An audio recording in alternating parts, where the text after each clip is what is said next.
المياه بساتين النخيل وحولت المنطقة إلى مجاري كبيرة. نتابع التفاصيل أكثر مع مراسلنا علي رحاب. هذه ليست مياه أمطار، إنها مجاري المياه الزائدة القادمة من بلديتي بوشقرون ولشانة ببسكرة، تستقر بمنطقة الحرشة الفلاحية ببلدية مخادمة منذ شهر جانفي الماضي، حيث أهلكت الحرث والزرع وأصبحت تهدد المنطقة برمتها. من شهر جانفي ما دخلناش الفلاحة تاعنا، والماء هذا راه جاينا من بلدية مجاورة ومخلط، ماني عارفين فيه الماء القاذرة أو الماء صافي. تلقاه حلقة بساست ما لقيناش، حتى تدخل باش تدخل بالبوط وما تنجمش، بالبوط وما تنجمش.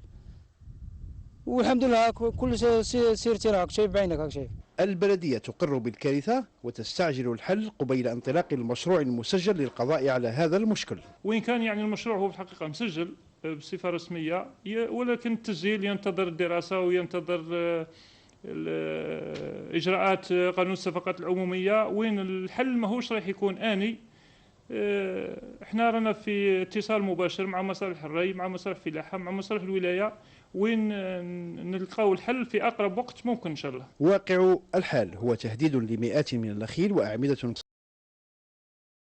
صالح حصون الغاز، وهي مهددة من خطر الانجراف، وكذلك يخشى الفلاحون من توفر بيئة خصبة لمختلف الحشرات والروائح الكريهة.